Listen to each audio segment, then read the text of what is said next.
What if one broken pilot, haunted by his past, stumbled across 3 alien children hiding in the ashes of a forgotten world, chased by ships so dark they erase planets without leaving a name behind? What if a single choice, to protect, awakened a weapon, a lost power, and a call that echoed across the stars? This is not just a story about survival.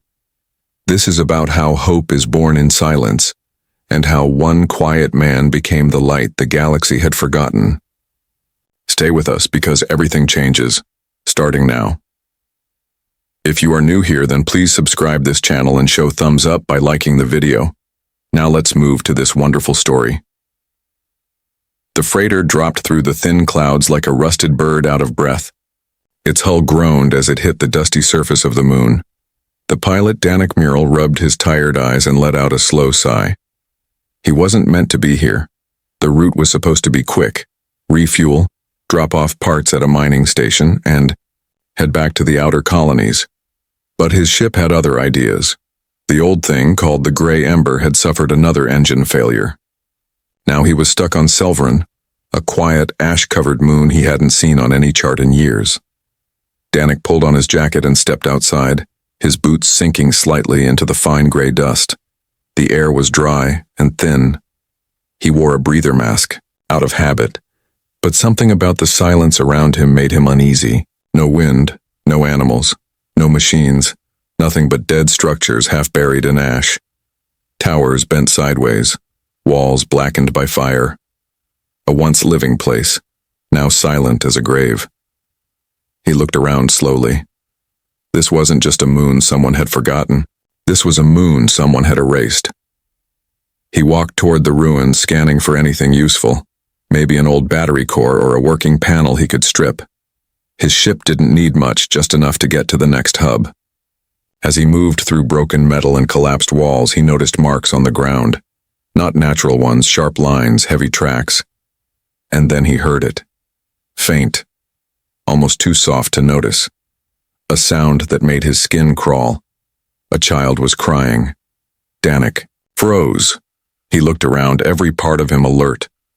There was no way. This place had been abandoned for years, maybe decades. But there it was again, soft, shaky, buried beneath rubble. Carefully, he followed the sound. A cracked stairwell led him into what might have once been a home. Half the roof had collapsed, and fire had scorched the floor. In the corner, beneath, a fallen beam. He saw movement. He dropped to one knee and pulled the beam aside, sending up a puff of ash. 3 small figures huddled together in the darkness. Their skin was smooth and pale with a soft shimmer, dust clinging to their faces, and clothes. 2 of them looked no older than 6. The third, maybe 10, held the others close, her wide eyes locked on Danik's face. "I'm not here to hurt you," he said softly, removing his mask to show his face. They didn't answer. He reached into his jacket and slowly pulled out a wrapped protein bar. He placed it on the ground and stepped back. The older child, clearly the sister, crawled forward. She sniffed it, then passed it to the smallest boy, who devoured it hungrily. The other followed. She didn't eat, only watched Danik with eyes full of warning. "What happened here?" he asked. No answer. "Where are your parents?" A long silence, then a whisper. One word. "Gone." Danik felt the air leave his chest. He looked around. The buildings were empty, the streets still, no signs of life. Whoever lived here had been wiped out. Who did this? The girl's lips moved, but her voice barely rose above a breath. Shadow ships. Danik had heard rumors. Fleets with no names. Silent attackers that left behind only fire and ash. Some said they were pirates. Others, machines from a lost war. Most believed they were just myths. Danik now knew otherwise. He looked back at his ship in the distance. It could barely carry him, let alone 3 more passengers. He had limited food. The engine might not hold another jump. But he didn't think twice. "Come with me," he said. "I'll get you somewhere safe." The girl looked at her brothers. They stared at her, waiting. After a moment, she took Danik's hand. He led them carefully through the ruins and into the Grey Ember. The ship was cramped and cold, but it was shelter. He gave them water, wrapped them in old blankets, and watched as the two younger ones fell asleep. The girl stayed awake, sitting against the wall with one arm around her siblings. "What's your name?" Danik asked. She hesitated. "Liana." "That's a good name." She didn't respond, just kept her eyes on him, sharp and wary. Danik turned to his controls. He tried to get the comms online to call for help. Nothing. The wiring was cooked. He sighed, rubbing the back of his neck. He wasn't ready for this. He was just a hauler, not a rescuer. But fate didn't ask what you were ready for. Then Liana spoke again. "They'll come back," she said.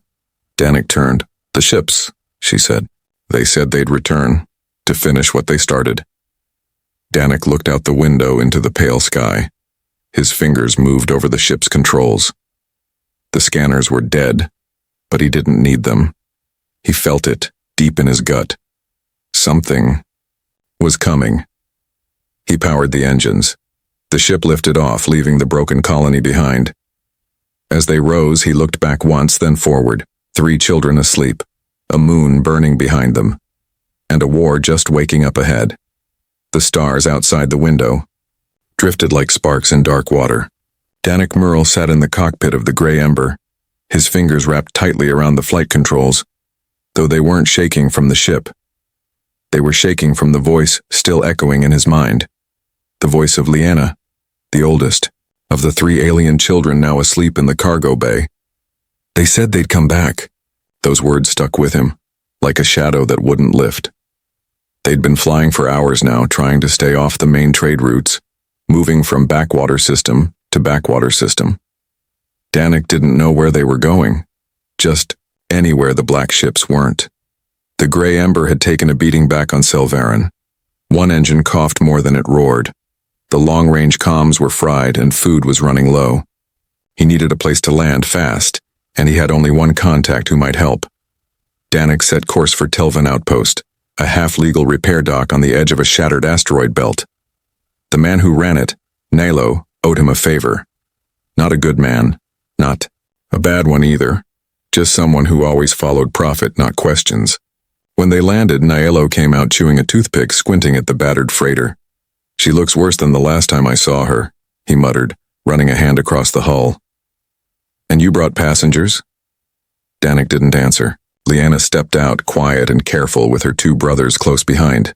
Nalo raised an eyebrow. "They yours?" Danik shot him a look. "Just fix the ship." Inside the outpost, they found a corner to rest. The place smelled like oil and heat. Liana sat on a crate holding something wrapped in cloth. It was the same glowing shard Danik had seen back on Selvarin. He'd assumed it was some kind of keepsake, a relic from her people. But now, up close, it hummed softly with a strange energy, like it was alive. It pulsed brighter when Danik got near. "What is it?"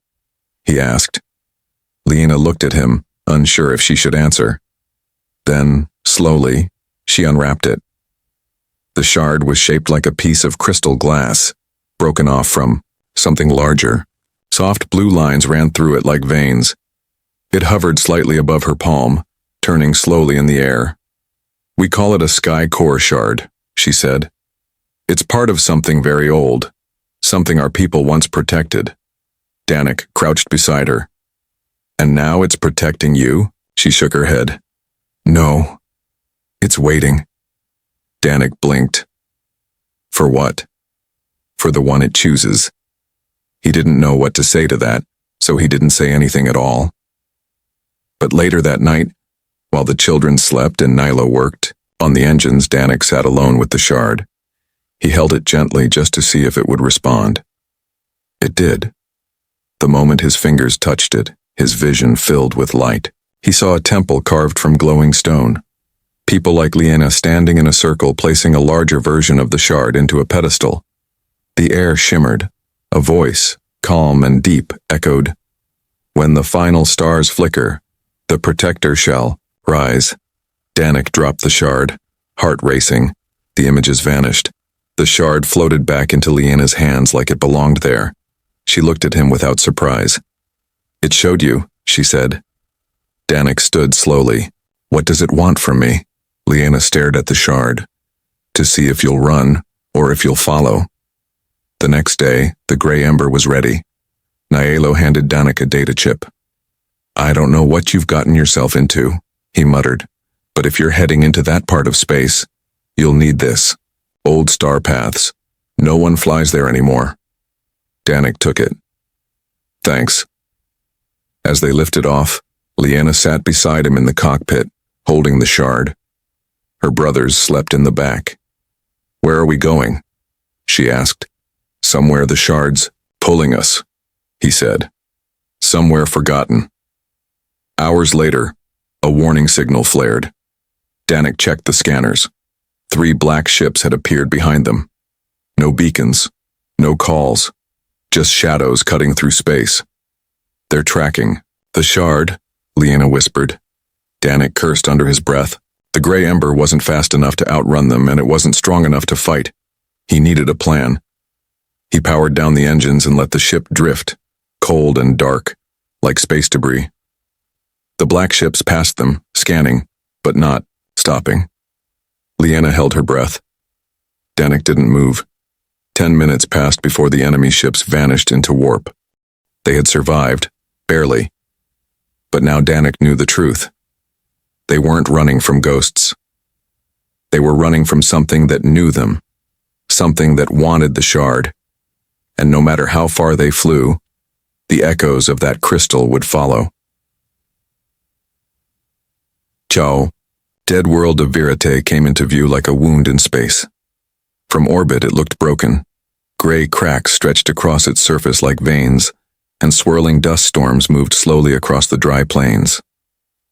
Danik Mural stared at the planet from the cockpit of the gray ember, his jaw tight. The shard in Liana's hands had pulsed for hours, leading them here. The ship followed the coordinates the shard projected, even when they drifted into forgotten space, past the last known star charts. The strange part wasn't that the shard guided them. It was that the ship responded. The controls felt lighter. The engine steadier. It was as if the gray ember wanted to come here too. Danik landed the ship on a cliff above a jagged valley. The wind outside howled like a voice caught in stone. The air was dry but breathable with masks. He handed the children warm clothes and checked their oxygen filters twice. Liana said nothing. She held the shard tight against her chest. Danik looked at her. Are you sure this is it? She nodded. The core is here, buried deep. They stepped out into the storm together. The ash rose around them like snow. It stuck to their boots, their sleeves, their faces. Each step felt heavier than the last. The deeper they walked, the quieter the world became. Even the wind seemed to vanish. The valley narrowed, turning into a canyon of stone walls and shattered statues. Strange symbols were carved into the cliffs, almost glowing beneath the dust. Liana whispered, this was a sacred place, long ago. After hours of walking, they found the entrance. A black stone doorway stood in the mountain wall, half covered in rubble. Liana placed the shard into a small indentation beside it. The stone glowed. A low hum filled the air. Then the door cracked open, revealing a long hallway lit by faint blue lights pulsing from the walls. Inside, the air felt warmer, not in temperature, but in presence, like the place was alive and watching. They moved quietly down the passage, until it opened into a wide chamber shaped like a circle. At the center floated a platform, and above it a fractured orb spun slowly, pieces of it glowing and flickering. That's it, Liana whispered. The core. Danik stepped forward, but stopped when he saw her expression. Her eyes were wet. What's wrong? He asked. She hesitated. To awaken it, someone must give something, not just energy, life. Danik stared at the core, then at the children. He didn't need to ask what she meant. He already knew. He'd seen enough loss to recognize sacrifice when it stood in front of him. I'll do it, he said quietly. Liana turned to him, eyes wide. You can't. You've already given us everything. He shook his head. If this gives your people a chance, if it gives you a future, then it's worth it. He stepped onto the platform. The orb lit up, its broken pieces beginning to spin faster. The room trembled. Leanna cried out, but Danik stayed still. The shard in her hand glowed brighter, and the energy flowed from it to the core. Light wrapped around Danik like smoke. He felt his strength leaving, his thoughts blurring, but something else happened too. The ship above them, the gray ember, responded. Lights flickered across its frame. Systems hummed. Panels opened. The strange glow from the shard spread into the ship's circuits. It was waking up, just like the core. Then, something changed. The orb pulsed once, and the energy around Danik slowed. Instead of fading away, he felt something new, a warmth that filled him instead of draining him. The orb was not taking his life. It was sharing something with him. Danik gasped as the light around him shifted. A vision filled his mind, of the past, of a people who once lived in harmony, of their temples and songs and peace.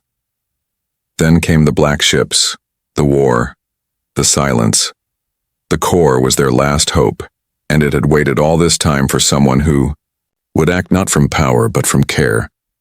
The orb dimmed, then flared upward, sending a beam of light through the mountain and into the sky above. It passed the clouds, lit up the darkness and spread like a call across space. A signal. Above the temple, the storm stopped. The ash began to settle. The gray land shimmered faintly as if the world itself had taken a breath. Danik collapsed to his knees. He wasn't dead, but he wasn't the same either. The suit he wore now shimmered faintly with the same glow as the core. His body felt stronger, lighter. The shard floated back to Leanna, brighter than ever. "You're still here," she whispered. "I think it chose not to take," he said slowly, "but to give." From space, a light blinked on Danik's radar. Then another, dozens. Ships were coming, not the black ships. These were different, smooth, curved, alive with colors. They were responding to the signal. They were answering the call. The world wasn't dead anymore, it was waking. The sky above Virate was no longer silent. Ships filled the air like stars returning home. Dozens at first, then hundreds. They came in all shapes and colors, from distant systems and hidden colonies. Some were sleek and silver, others wide and heavy, scarred from past battles. All of them had followed the signal from the awakened core, and at the center of it all stood Danik Mural, once a tired freight pilot, now something more. The armor gifted to him by the core still shimmered faintly across his chest and arms, quiet but alive. His ship, the gray ember, floated above the rebuilt temple like a guardian, its lights glowing with the same steady rhythm as the shard in Leanna's hand. In the days that followed, Virate changed quickly. The ash cleared. Water flowed from deep underground. Old ruins became gathering points, and new shelters were built from stone and energy. The people who came brought supplies, tools, and stories. They shared memories of lost homes and dead stars, and they listened to the tale of how 3 children and 1 man stood in the dust and lit a fire the galaxy couldn't ignore. Danik didn't want to lead, but people began to look to him anyway, not because he wore armor or wielded the shard's gift, but because he had chosen to protect when no one else had. Even so, peace didn't last. One evening, as the sky above shimmered orange and gold, Leanna found Danik standing alone outside the temple. She stood beside him without speaking. The light breeze carried the scent of ash and flowers, life and death sharing the same wind. After a long moment, Leanna spoke. "They'll come," she said quietly. Danik nodded. "I know. The black ships had seen the signal too. They would not forget this place. They would return not with scouts this time, but with their full force, and they would not come to threaten. They would come to destroy."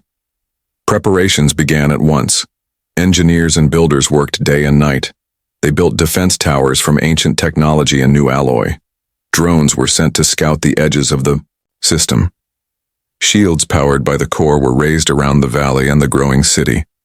Pilots ran drills with fighters that hadn't flown in years. Warriors who had once only defended their own homes now trained side by side. No one wanted another war, but no one would run again. Danik trained as well. The weapon formed by the shard adapted more each day. It wasn't just a sword anymore. It could shift, grow, respond to his thoughts. Sometimes it became a shield. Other times a blast of light. During flight drills, wings of energy stretched from his back, allowing him to move faster than any craft. He was not just carrying the shard now. It was part of him. On the night before the invasion, Danik sat on the steps of the temple with the 3 children. Liana sat beside him, her brothers curled under a blanket, fast asleep. Stars filled the sky like promises. "You don't have to fight," she said. Danik looked at her. "I do. I've been running too long. This place, it's worth staying." For the next morning, the sky cracked open. The black ships arrived like a shadow wave, dark and endless, their numbers far beyond what anyone expected. At the center of their fleet hovered a massive vessel shaped like a clawed crown. From its core came a voice that filled every radio, every signal, every silent space between. "Surrender the core, surrender the protector, or be erased." Danik stood on the temple tower watching the sky. He raised the weapon and replied with a single sentence. "Come and try." The battle began with light. Fighters rose from Virat's surface, streaking through the air. Shield barriers flared to life as enemy beams struck. The black ships rained fire, and the Allied fleet met them in a wave of silver and blue. Danik flew at the front, his wings glowing bright, his blade ready. He cut through the dark ships like lightning through clouds. He didn't think. He moved. He protected. On the ground, Liana and others kept the core safe, maintaining the energy, lines that powered the defenses. Tovin and Ril, her younger brothers, watched from the shelter, holding each other tightly, eyes wide with hope and fear. Above the clouds, the enemy flagship opened. From its center emerged a figure in black armor, twice the size of a man. The warlord. Danik flew to meet him. No words were spoken. Their weapons clashed in silence. Sparks flew. Light met shadow. The warlord fought like fire. Fast, brutal, ruthless. But Danik fought like the sky, patient, steady, full of purpose. When the final blow came, it wasn't strength that won. It was choice. Danik let go of rage. He fought to protect, not to destroy. And the core answered. The shard pulsed in his chest, and his blade flared brighter than the sun. The warlord fell and the flagship crumbled. The black fleet broke. They fled into space, leaderless, beaten not by numbers but by hope. Later, when the sky cleared and peace returned, Danik stood once more by the core. Liana walked beside him, carrying a small object wrapped in cloth. A gift from one of the new allies. She unwrapped it gently, revealing a silver seed glowing with light. "It can grow a world," she said. "A new place, shaped by your heart." Danik smiled. "Then let's plant something that lasts." Years later, in a blooming valley under a tree that glowed with soft silver light, a group of young children sat in a circle. An older man sat with them, telling stories, his voice warm and kind. His armor was gone, but his eyes still carried the light of stars. Danik Mural, once a wanderer, now a gardener of peace, smiled at the sky. The galaxy had listened, and it had grown.